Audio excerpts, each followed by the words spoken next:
Good evening, Biren. Welcome to the first session of our new initiative, PM Pitstop.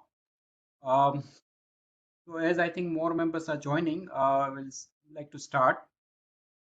So we are going to conduct this new format, new session every second Wednesday of a month. And here we are going to sort of demonstrate usage of different tools and techniques used by project managers. So this is our first session, and we are going to have this session conducted by Anjali Gulanikar. She has so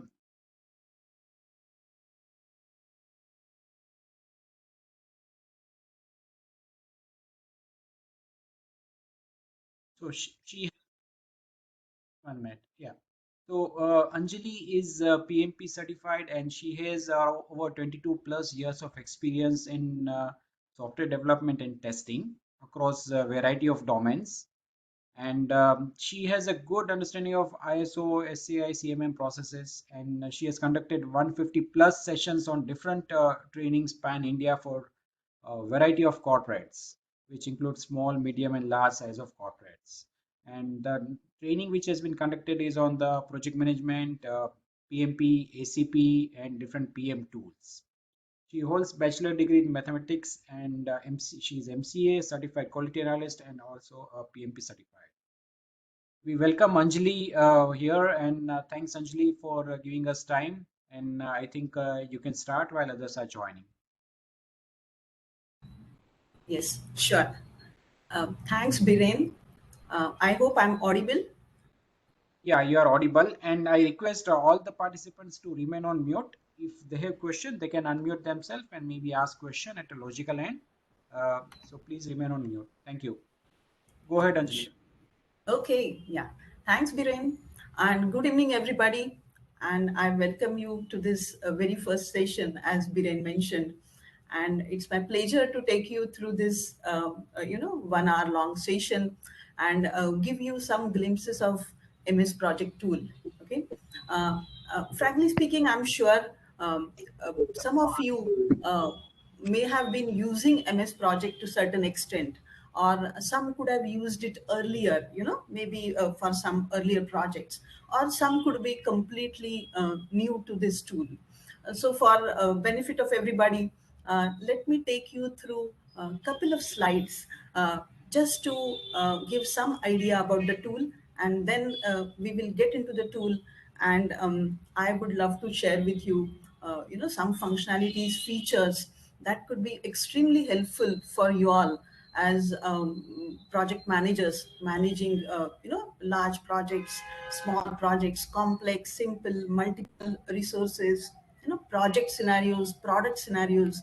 So all variety of a host of complexities and different angles. Okay, so let me share my screen and take you through a couple of slides as I mentioned.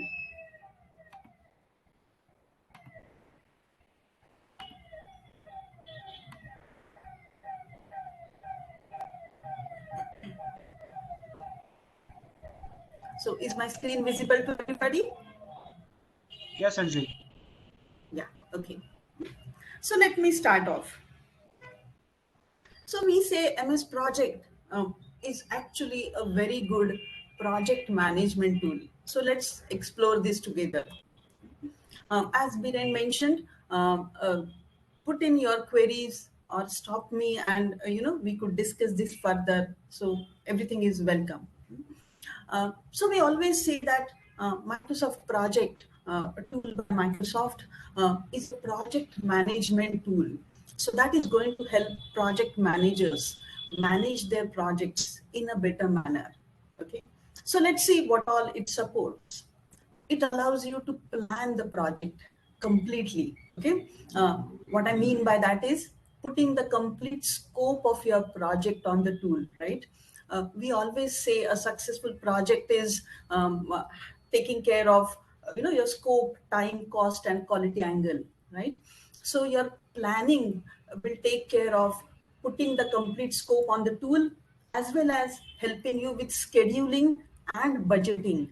That is the time angle and the cost angle of the project. Okay, with resource management. And I'm sure everybody agrees that resource management is a major uh, thing in your project. So resource management, resource handling is an extremely important part of the project management. Then once your planning is complete and the execution starts, uh, we all know that nothing goes or nothing happens as per the plan, neither in personal life nor in professional life, right? So you could be visiting planning again and again. You will be tracking your project, monitoring it, analyzing it very, very closely. So it helps you on all those fronts.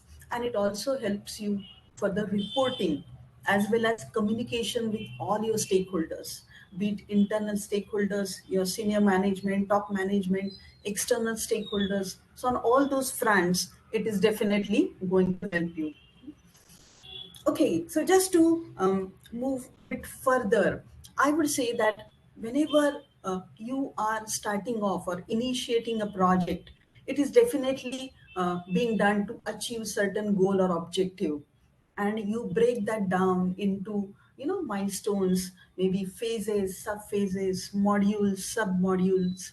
So industry specific, these things vary, right? Some industries call it as WBS, that is work breakdown structure. So you put your complete scope, or the complete WBS can be loaded on this tool. That means in turn what you're doing is creating the tasks of your projects, okay, or pool of tasks that represent the complete scope of your work. Then you would be creating a pool of resources. I'm very happy to share with you that the tool allows for all kinds of resources. We call it as 3M, that is man, machine, and material. The tool is smart enough to handle these resources in a different manner. Just to give you one more idea about this, consumables and non-consumables. Material is consumable, whereas man and machine is non-consumable. So it is handled in a different manner. Okay. And then you do the assignments, that is tasks and resources are getting bound together. Okay.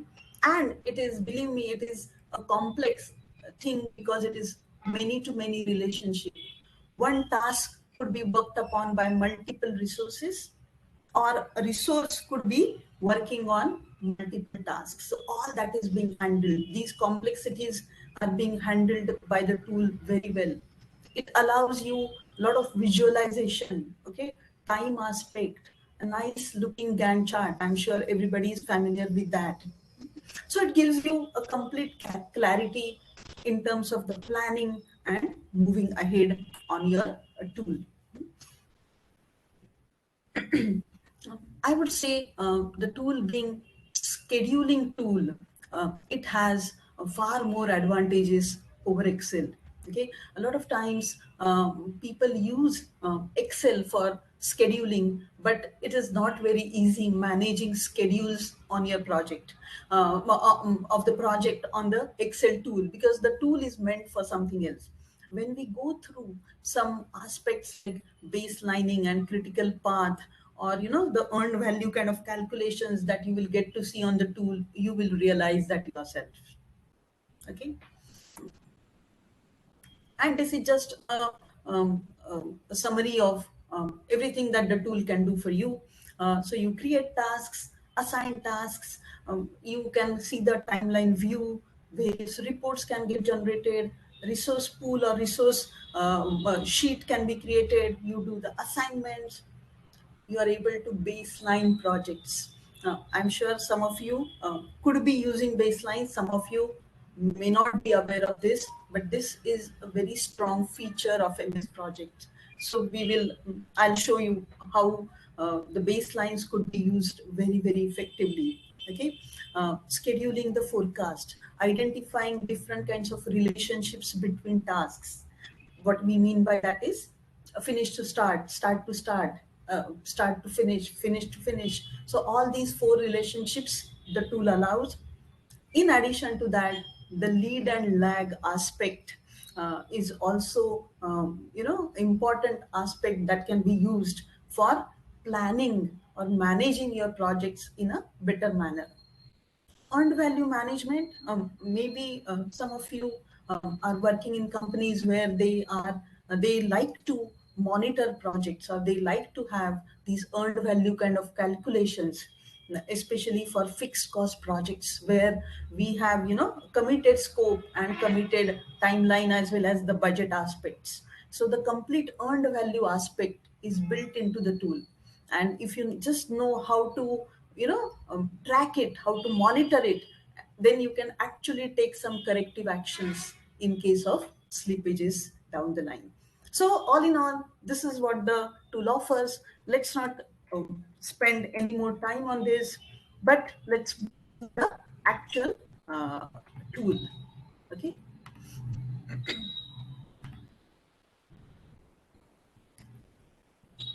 Now, anything from your end for whatever I've covered till now, or is this okay?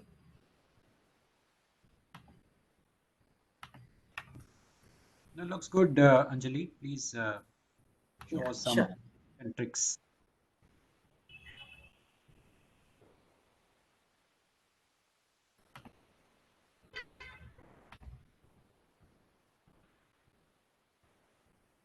Okay, so I'm sure all those who are familiar with the tool uh, are used to this kind of a aspect of the tool, right? On the left side, you see the complete detail, and on the right side, the Gantt, right?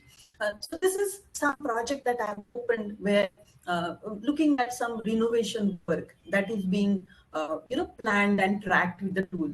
So this is nothing but the complete scope of the project that is being put on the tool, and these are various resources who are working on this particular project. Okay, the beauty, the good part of the tool is various views that it allows. Okay, if you see the complete UI, it is like any other Microsoft tool, but if I drop this down, you realize that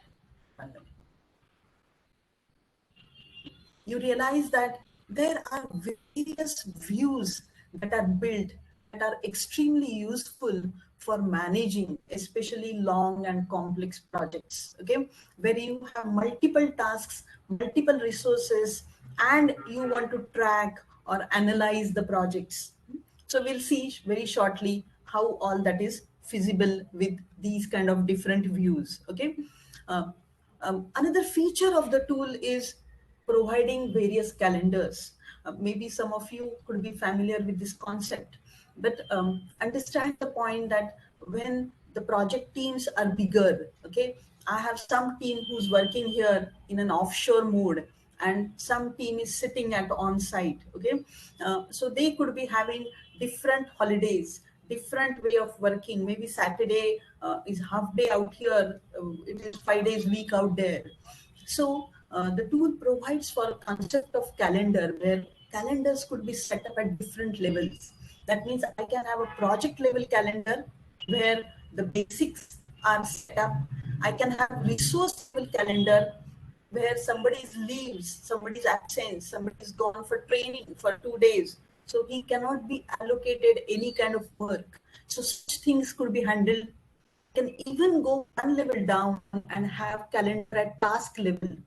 Especially this gets used in manufacturing industry if say a particular job is being done by the machine 24 hours, whereas a resource working on a particular task would be working for 8 hours, and the machine is going to work 24 hours in a day. So I can even override the project level calendar and say that this particular task is being done by a calendar that provides for 24-hour working day. Okay, just to give you some idea about how uh, what kind of features the tool provides. If somebody gives you this kind of a project, if you just want to know what are the highlights of this project, okay, I can get into the statistics, and this will tell me that this is my start date, this is my end date, this is the kind of duration that I have. Okay, that means the elapsed days without the weekends. This is the kind of work or the effort involved in this particular project, and it is going to cost me so much of money for doing this renovation work.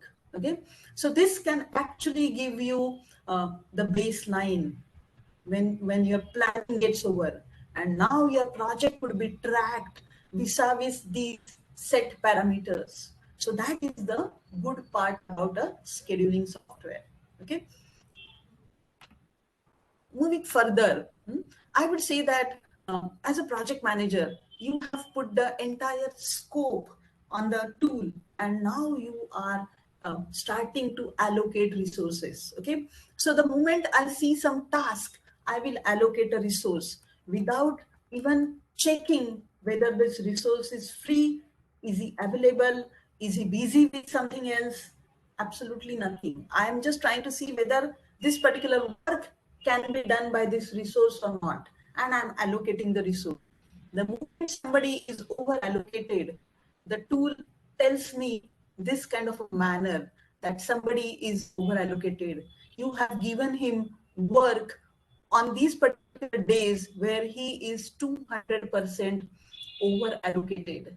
So handling these resource over allocations, or how the resources are loaded on the project, is very easy with the tool.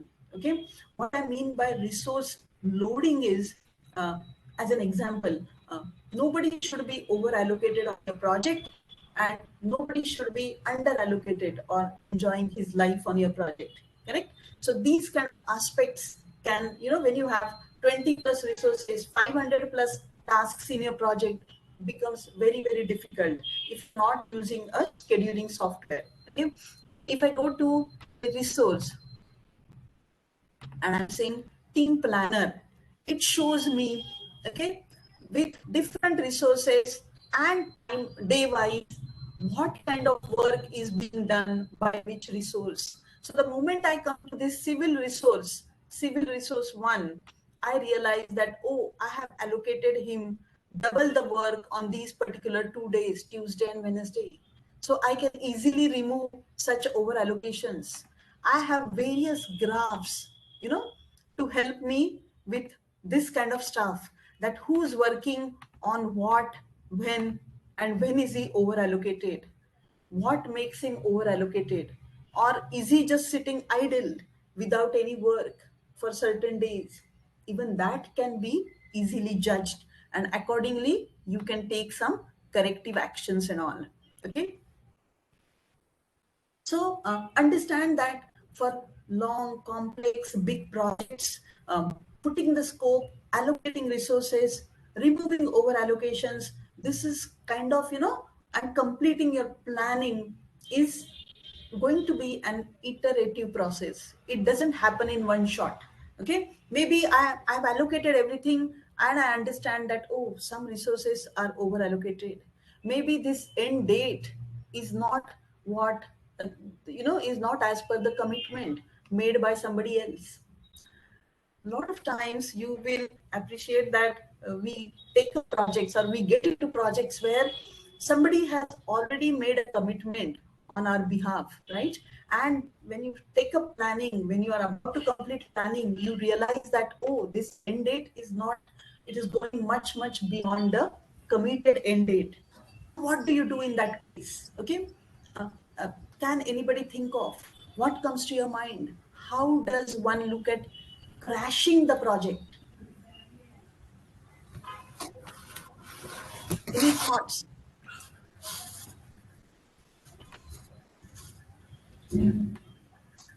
How do I know that which of these activities, if I crash, the end date could be brought back?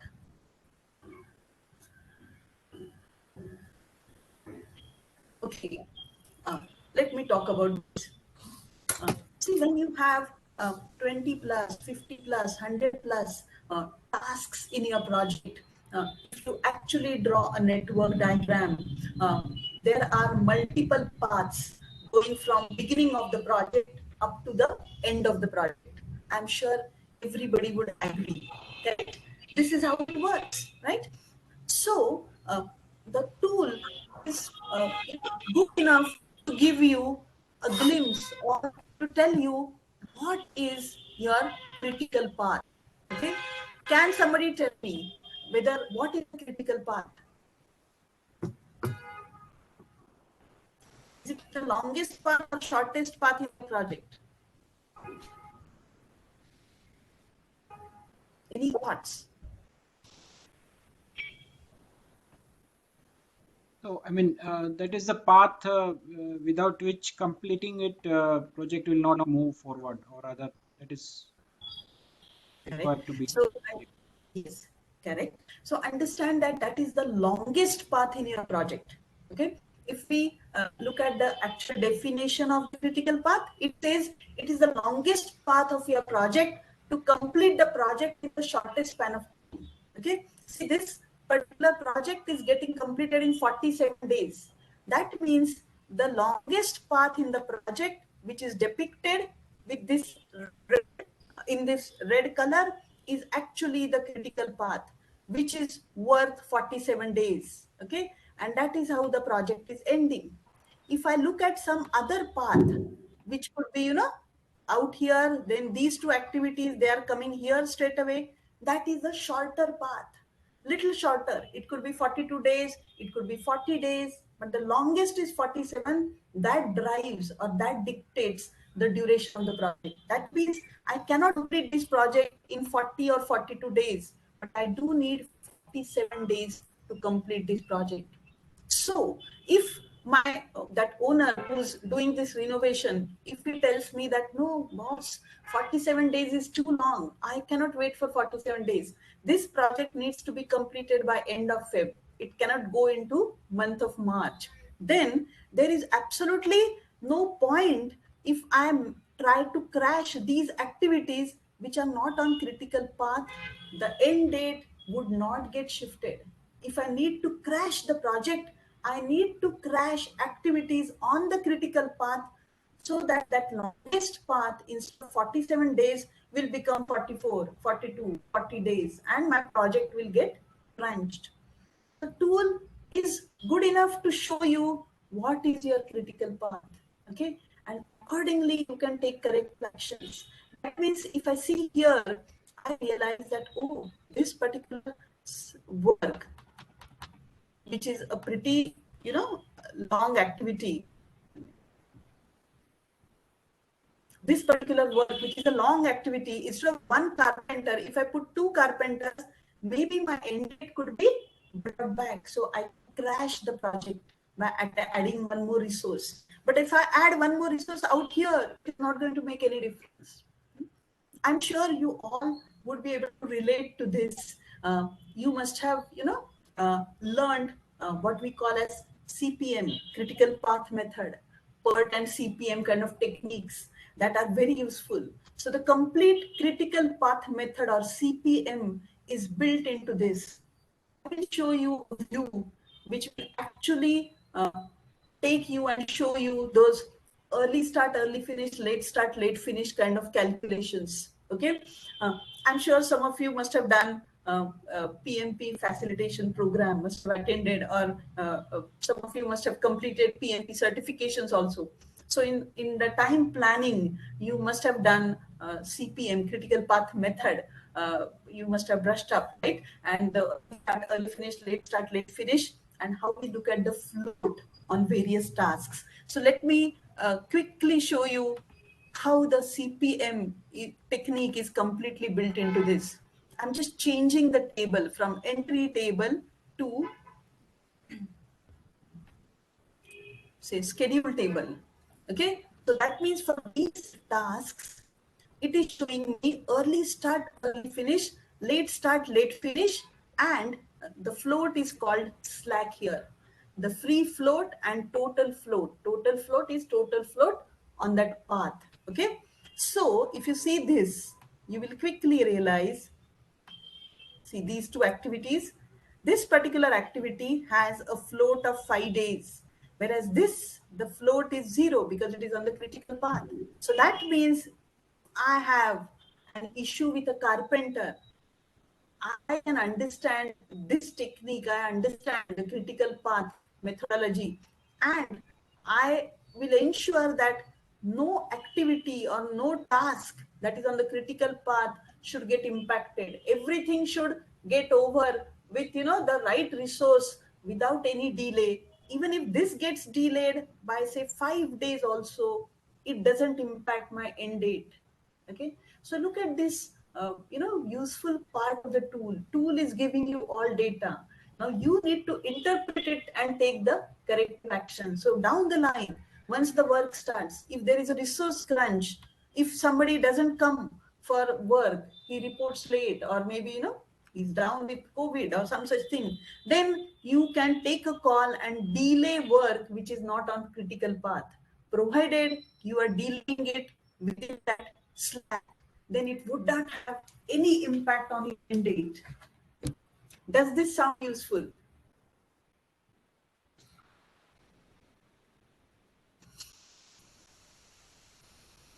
Okay, let me change the table back to the entry table. So we are familiar with this view, right? The duration, start, finish, predecessors, and the format. Okay, and the tracking Gantt gives you this critical path. If I shift back to the regular Gantt, then I get this usual Gantt.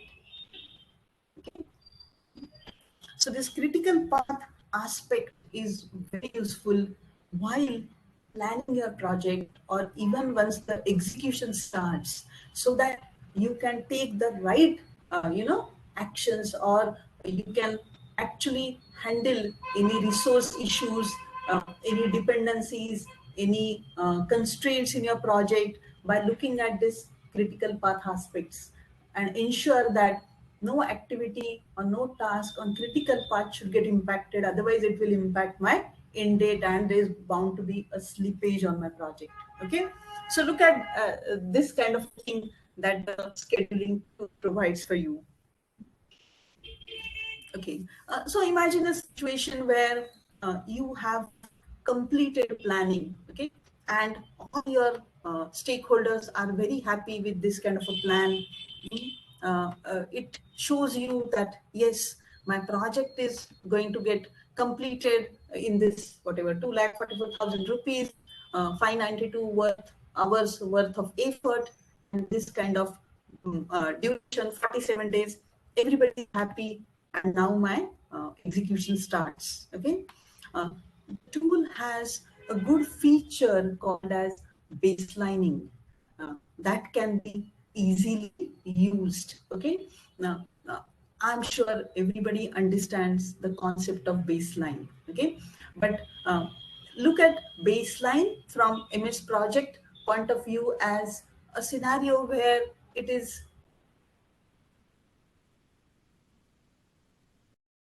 this scope, time, cost, quality angles, everybody is satisfied with the way planning is done, and now my execution starts. Okay, remember one thing: once your execution starts, somewhere you want to freeze or save that snapshot that has all these values and says that yes, this is the committed scenario that I have. Okay. So it is very easy with the tool. Otherwise, I have seen people using Excel sheets, saving different versions of Excel sheet. Okay, because once you start the actual execution, and the very second activity, if my resource tells me that boss, you have estimated 3 days, but this cannot get completed in 3 days. I need 5 days for this. So the moment I do that, my entire project changes right up to the end, and my original picture is lost. Okay. So I'll show you how this could be achieved well with this kind of a 1 minute.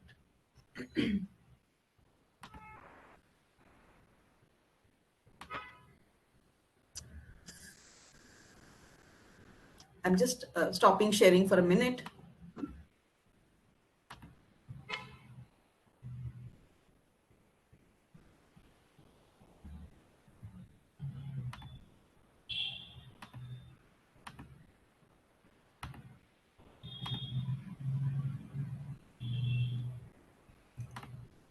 Hope my screen is visible again.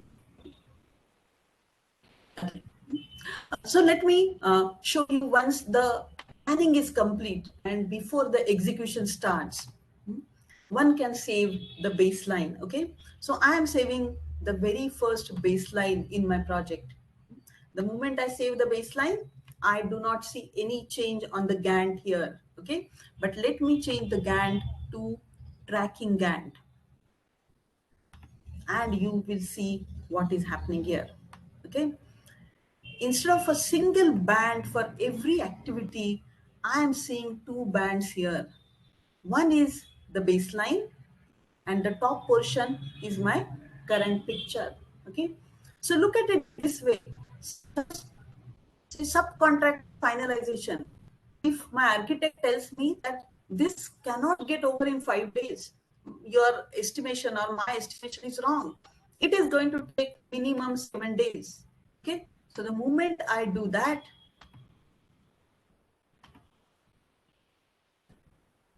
7 or 8 days. Okay, the moment I do that, look what happens. My baseline is retained at 5 days, whereas current is 7 days, and you can see the cascading impact because this is got delayed. My civil work is got delayed, further work is delayed. So you can see the cascading impact of that right to the end. My end date has also got shifted to certain extent. Okay, so the March end date, 8th of March got shifted to 10th of March. So look at this, this feature of baseline where your original snapshot is somewhere frozen and you can see the cascading impact of any delays right up to the end of your project. So that is the best part of the tool. So looking at this, you can decide that, yes, can I take some corrective actions? Because this is, a committed date that I have given to my client, right? There could be some penalties attached to this project. So I cannot have a delay on this particular project, right? But when you see a picture like this, you can actually take the corrective actions. So this feature is extremely important. The tool even allows you to save multiple baselines. That means it can happen that I have saved a baseline today and my execution is started. Down the line, maybe the scope genuinely changes. I'm sure we all go through this kind of a scenario where client goes on giving changes, right? And you need to incorporate those changes in your current project. So when you start loading those changes or the change requests, you realize that the original baseline is no longer valid. I cannot track against that original baseline because it is not feasible now. The scope has really gone haywire. So you have a choice. You can keep that original baseline intact and just put the additional scope in the same baseline, or you even have a choice of creating a new baseline. It allows you 10 plus 1. That is, you can save up to 11 baselines. But believe me, saving a baseline or creating a new baseline is like a major step in your project. Just because you are seeing the variances of this sort, okay, where the plan and actual picture is different, you cannot be saving a new baseline, because once you save a new baseline and start tracking against that, there is absolutely no variance. It will look like a very clean, good picture where all estimates and actuals in terms of time, cost, everything is matching perfectly. So understand that part. But the tool provides, okay? The tool even gives you a Gantt, which where you can see multiple baselines and how the scenario is shifting. Okay. So this is a very good aspect of the tool, a very good or strong feature of the tool, I would say. So, Anjali, one question. So, can we create multiple baseline also, right? And can we Yes. revert to any of this? Yes, you can. So just to quickly answer your question, say I have saved the first baseline. I can create a second baseline if say, my scope changes, and in this particular work, some additional wooden work is added. So I can create second baseline also. I can create a third baseline. And if your client down the line says that, oh, you're charging a lot for this additional scope, let's move back to the earlier scope. Then you can even, revert back to say that first baseline or second baseline and start tracking your project to vis-a-vis that baseline. So understand one thing, the project has all that data stored within this MPP, that is all baseline level information also. So you can backtrack to any earlier baseline as well. Does that answer your question? Yeah, correct. Thanks. Okay. So let me just change this to 5 days. So our project looks very clean. Okay. And imagine a situation where we have saved the baseline. Okay. And now we have started tracking. So I'm saying that the very first task, consultant finalization, is done. Okay. So I'm marking it on track. Scope finalization done. So I'm marking it on track, and these things are already over. Okay. Uh, Now let's touch upon what I mentioned to you earlier. The complete earned value management or earned value analysis, EVM or EVA, is built into the tool. Okay.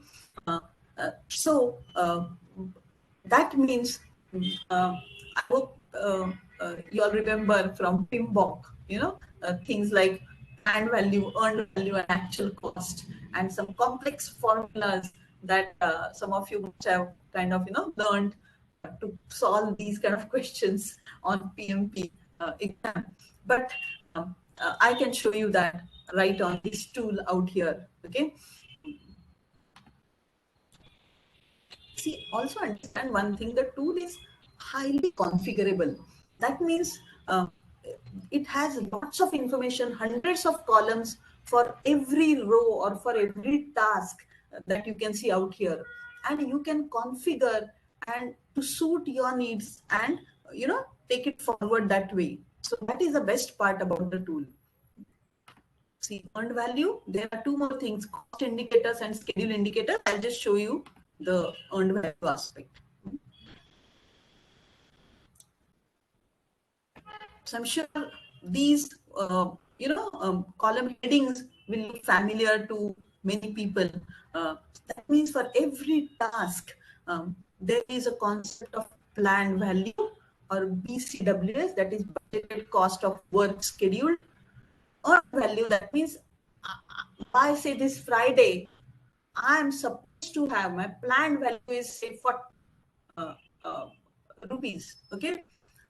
Whereas even though my consultant has put in those many hours of work, the earned value that he's earned is not worth 40.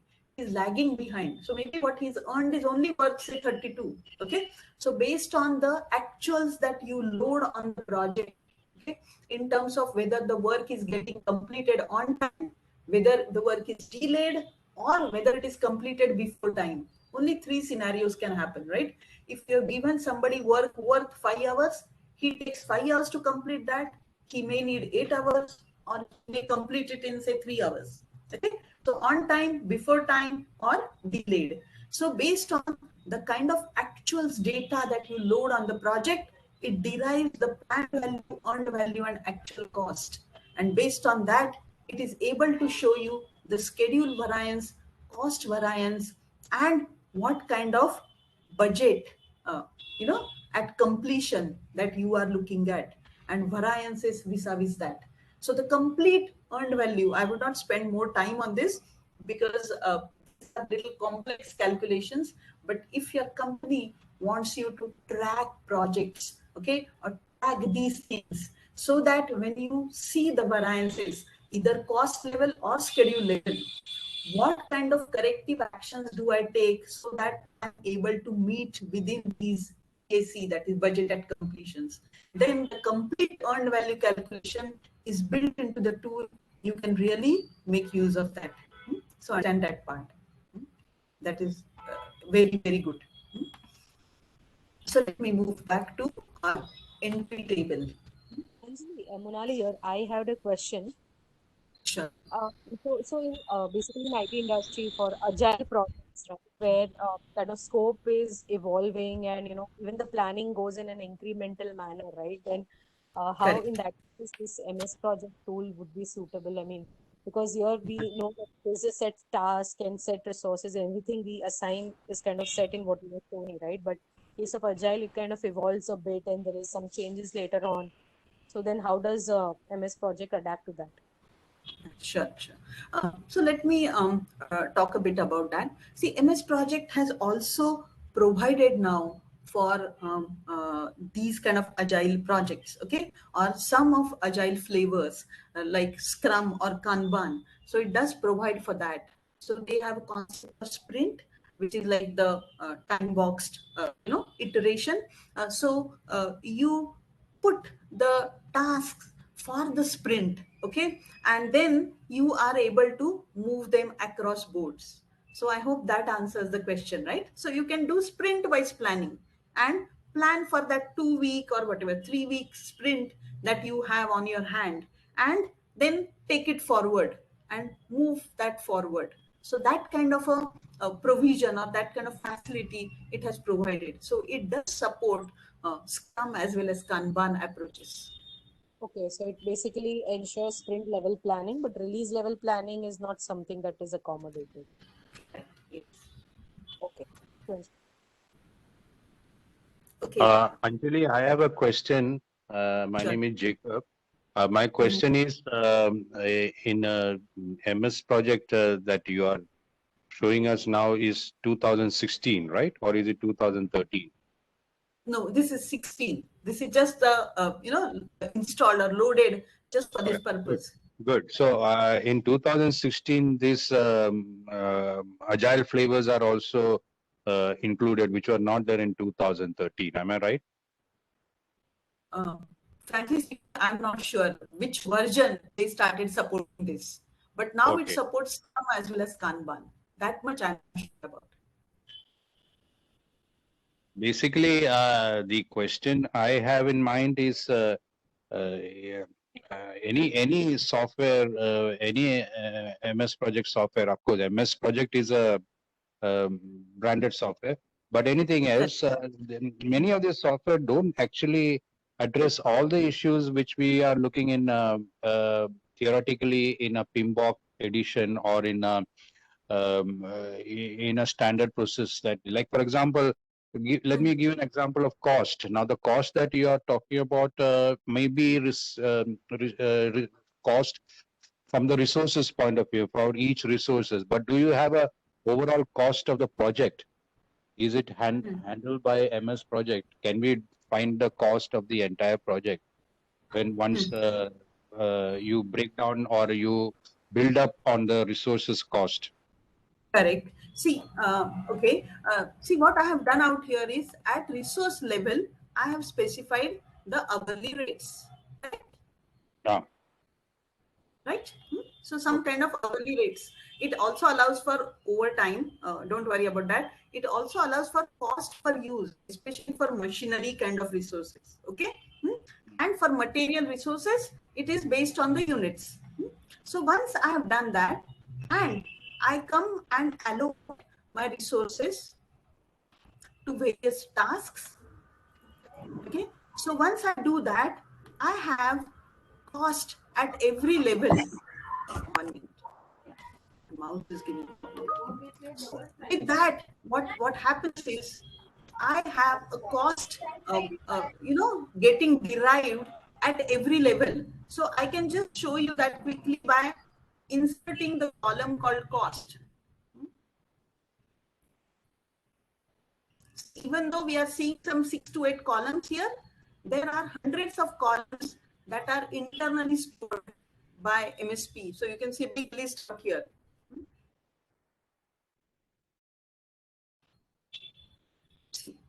This is the cost column.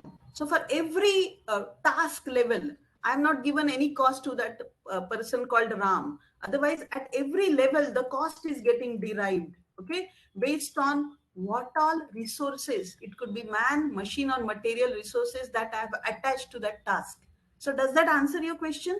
And this is the final cost for the entire project. That is the cumulative or the summed up cost for the project.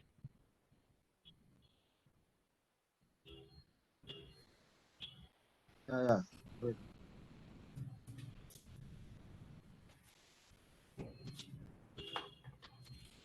Okay, please carry on. Thank you. Yeah, sure. Okay. So let me hide that column.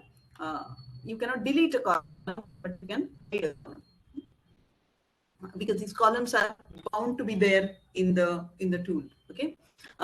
So overall, this provides for your planning in terms of putting the tasks, putting the resources, doing assignments, calendar definitions, okay, and ensuring that it is a stakeholder accepted scenario. So once your planning is over, you can save it as a baseline, and then your execution can start and you can start loading your actuals. Okay, the tool allows for, or the tool has a provision in terms of a lot of reporting aspects. Okay, I will not get much into the reports part, but you have a lot of cost angle.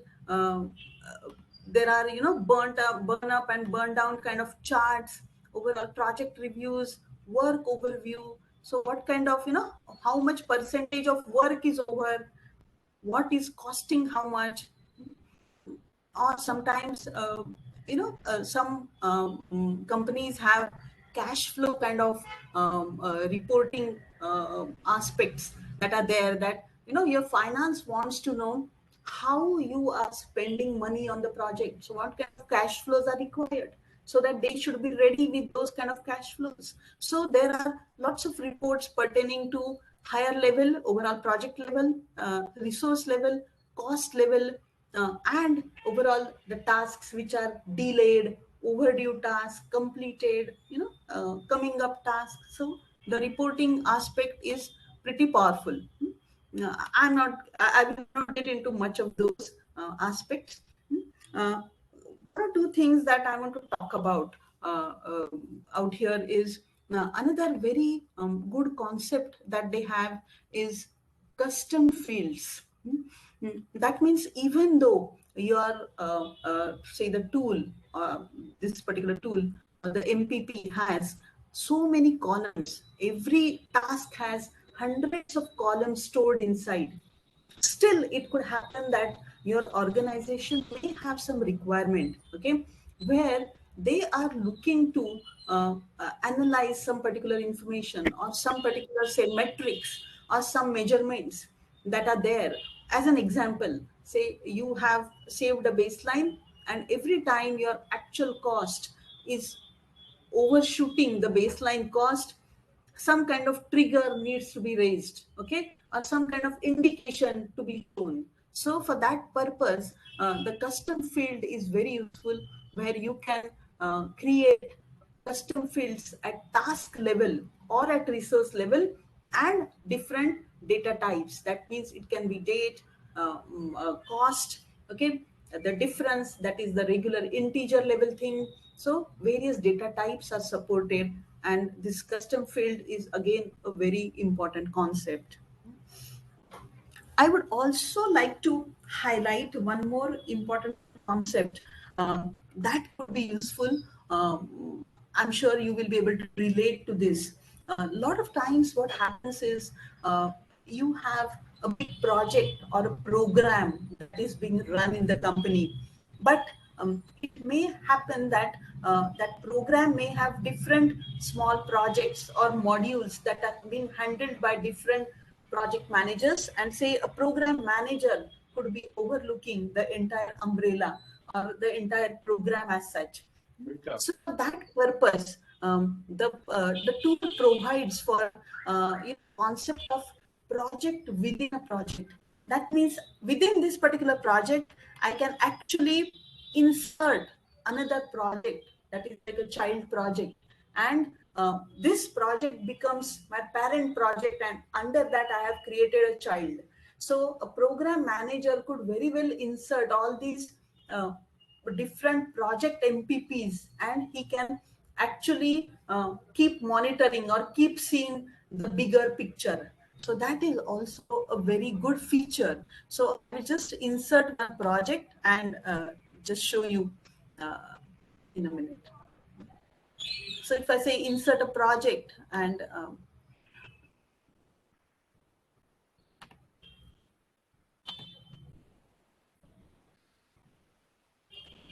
it has gone under the finish this particular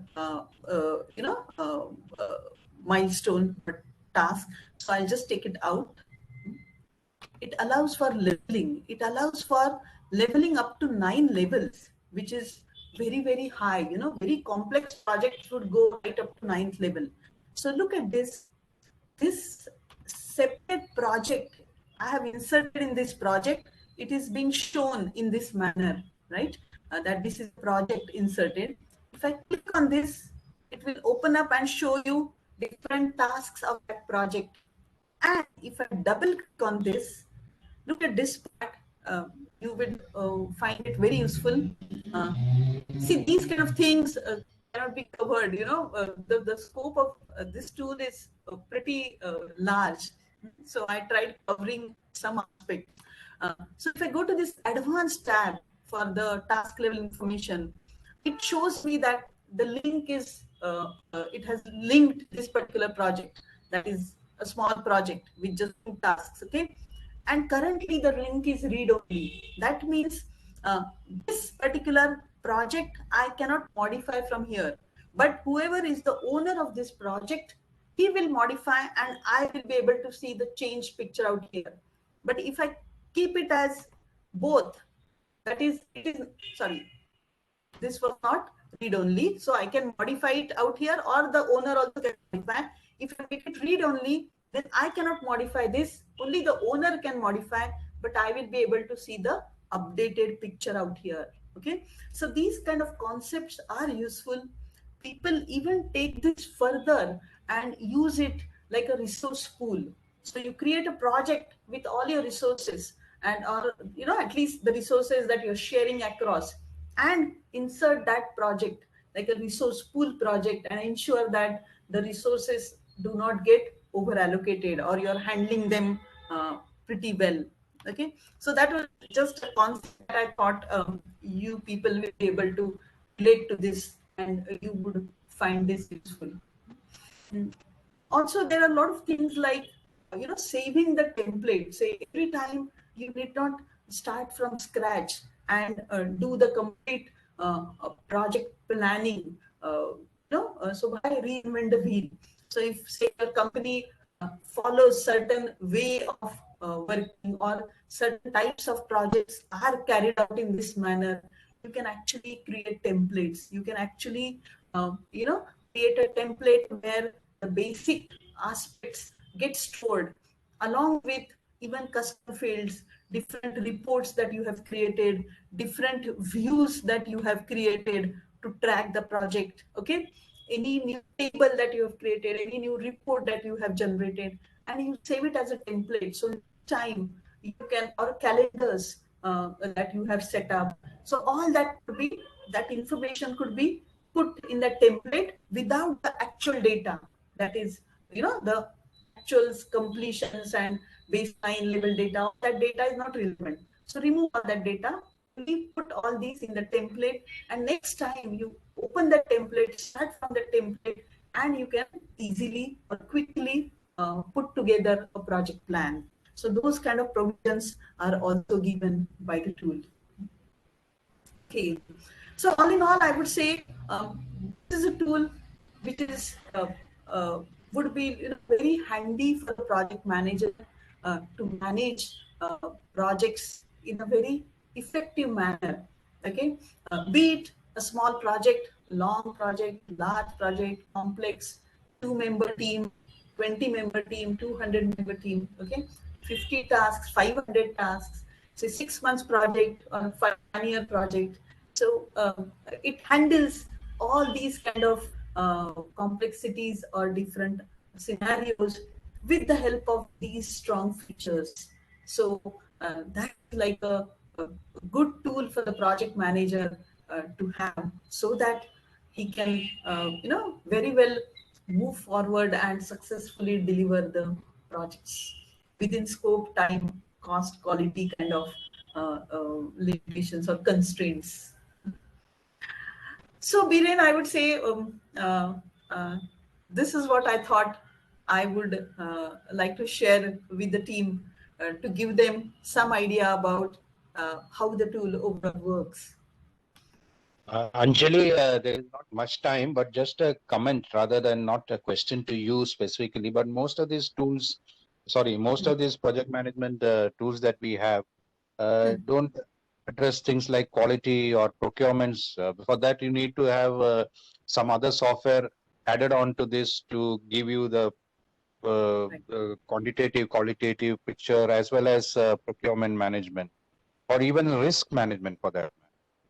Correct. Correct. This Yeah. is just a Yes, I comment, huh? agree. But this is not a Yes. question to you. True, true. Correct, correct. I agree with you.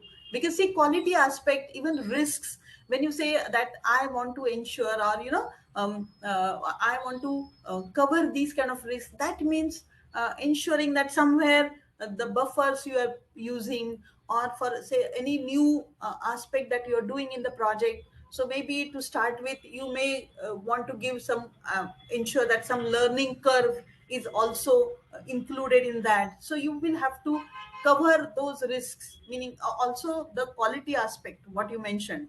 So you No, have to MS, ensure that those, yeah, are loaded on your project. but MS Project does call it issues, issues management. But issues is not exactly risk.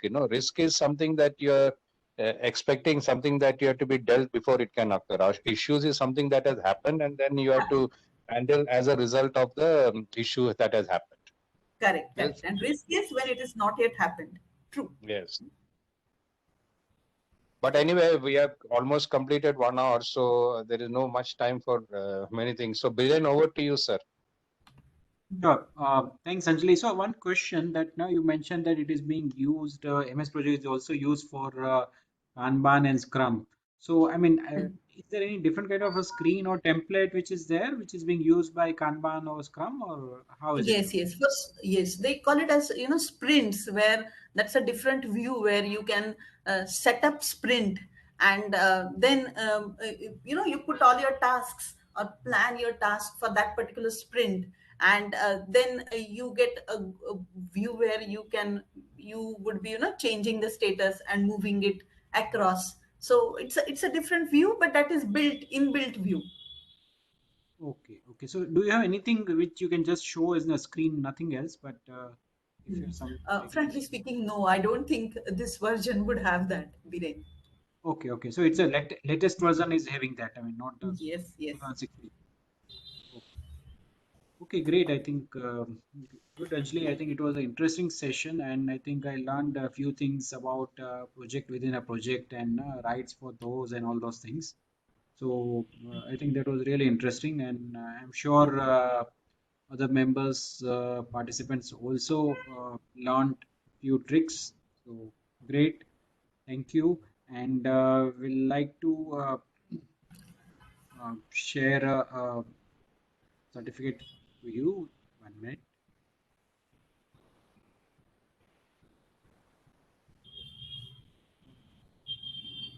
It's my screen.